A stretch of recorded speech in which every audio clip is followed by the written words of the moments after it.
সকালবেলা ঘুম থেকে উঠেই দেখি অনেকগুলো মুরগি নিয়ে আসা হলো। প্রত্যেকটা মুরগি আস্ত করে আনতে বলেছিলাম, কারণ মুরগিগুলোকে পরবর্তীতে নিজের পছন্দ মতো পিস করে নিব।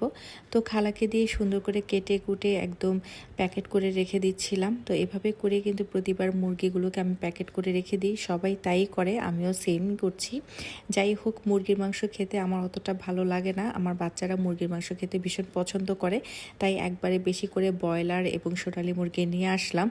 আমি আমার হিসাব মতোই মুরগি আনার কথা বলেছিলাম, যাতে রোজা পর্যন্ত হয়ে যায়। তো সকালে ঘুম থেকে উঠে আমার মেয়ে পাকা টমেটো পাড়ছিল, যেহেতু আমার বারান্দায় টমেটো গাছ লাগিয়েছিলাম। মাশাল্লাহ, টমেটো কয়েকটা এত সুন্দর পেকেছে, তার জন্য আমার মেয়ে বলল টমেটোগুলো আজকে পেড়ে ফেলবে। টমেটোর কালারগুলো ভীষণ পছন্দ হয়েছিল, তো চিন্তা করছি আরও কিছু টমেটো গাছ এনে লাগিয়ে দিব, যেহেতু সামনের টমেটোর দাম অনেকটাই বেড়ে যাবে। তো এই তো আমি চলে আসলাম রান্না করতে। আজকে এই জিনিসগুলো রান্না করব। এগুলো হচ্ছে ঘিলা, কলিজি সহ আরও অনেক কিছু। আর এখানে এই মুরগির মাংসটা আমি ম্যারিনেট করে রেখে দিব ফ্রিজে। সকালবেলা নাস্তা হতে শুরু করে রান্না বান্নার জিনিসপত্র সবকিছু খালা আমাকে খুব সুন্দরভাবে গুছিয়ে দেয়। তো ব্রয়লার মুরগির মাংসগুলো আমি যেহেতু ম্যারিনেট করে রাখবো, এই জন্য একটু ছাঁকুনিতে ভালো করে ছেঁকে রাখবো, যাতে এক্সট্রা করে পানিটা চলে যায়। কারণ ব্রয়লার মুরগিতে এমনিতেও অনেক বেশি পানি থাকে, যার জন্য আমি এভাবে ঝরা দিয়ে রাখবো, তারপরে ম্যারিনেট করব। আর এই যে এগুলো আজকে আমি রান্না করব, তাজা তাজা রান্না করলে কিন্তু খেতে খুবই ভালো লাগে।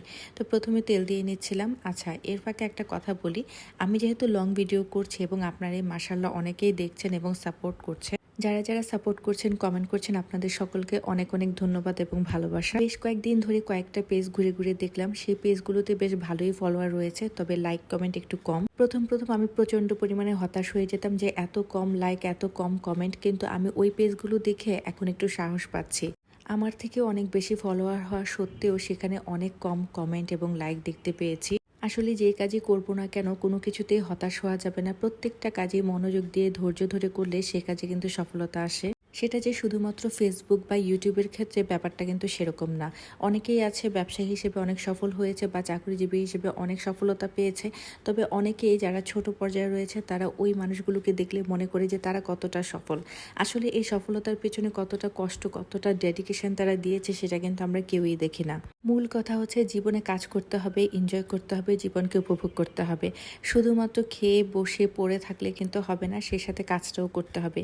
যে কোনো কাজ করলে সেখান থেকে কতটুকু সফলতা আসবে সেটা চিন্তা না করে নিজের মতো করে কাজটাকে ভালোবেসে করলে সেই কাজটা অবশ্যই একদিন সফলতার দ্বার প্রান্তে নিয়ে যাবে। 2017 সাল থেকে কিন্তু আমি অনলাইন বিজনেস করি। আলহামদুলিল্লাহ, অনলাইন বিজনেসে আমি যথেষ্ট সফলতা অর্জন করেছি। তবে বিজনেস এমন একটা জিনিস, এর মধ্যে আপস অ্যান্ড ডাউন থাকবে। প্রত্যেকটা জিনিসের মধ্যে আপস অ্যান্ড ডাউন থাকে। যখন কেউ পার্মানেন্ট জব করে, 9 to 5 জব করে, সেক্ষেত্রে কিন্তু তার একটা ফিক্সড স্যালারি থাকে। বাট যারা বিজনেস করে তাদের কিন্তু ফিক্সড কোনো স্যালারি থাকে না, ফিক্সড কোনো ইনকাম থাকে না। যার জন্য যারা বিজনেস করে তাদেরকে খুব সতর্কতার সাথে ধৈর্য নিয়ে কিন্তু কাজ করতে হবে। অনেকেই আছে যারা হচ্ছে কারো সফলতা দেখলে খুব হিংসামি করি, খুবই জেলাসি আমাদের মধ্যে কাজ করে। আসলে এই হিংসামি বা জেলাসিটা যদি আমাদের ভিতরে না থাকে, সফল মানুষগুলোকে যখন আমরা দেখব তখন তাদের মতো হওয়ার জন্য চেষ্টা করব। আমরা চিন্তা করব কিভাবে কাজ করলে আমরাও তাদের মতো করে হতে পারি। প্রত্যেকটা জিনিসের কিন্তু পজিটিভ নেগেটিভ দুইটা দিকে রয়েছে। প্রত্যেকটা মানুষের উপর ডিপেন্ড করে সে কোনটাকে বেছে নেবে। আচ্ছা, আজকে একটু বেশি ভিডিও দিয়ে ফেলেছি, একটু লং হচ্ছে ভিডিওটা, কেউ কিছু মনে করবেন না। ধৈর্য সহকারে পুরোটা ভিডিও দেখেন। আর এই যে আমি এত কাজকর্ম করছি দেখেন, সকালবেলা থেকে শুরু করে খালা কিন্তু সব কিছু গুছগাছ করে দিয়ে যায়, তারপরও কিন্তু প্রচুর কাজ থাকে। তবে অন্যরা যখন কথা বলে তখন বলে যে বুয়া তো সব কিছুই করে দিয়ে যায়, আপনার আর কী কাজ থাকে। আসলে সারাদিন যদি দেখতো বা সিসি ক্যামেরা লাগিয়ে দেখতো, তাহলে বুঝতো যে একটা মেয়ে ঘরে কত পরিমাণে কাজ করে। প্রতিটা রুম আলাদা করে গুছাতে হয়, প্রত্যেকটা জিনিস আলাদা করে সেট করতে হয়।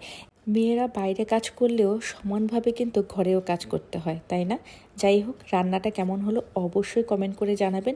একদম ঝাল ঝাল করে রান্না করেছি, আর এই সিম তরকারিটাও কিন্তু দেখতে অসম্ভব সুন্দর হয়েছে।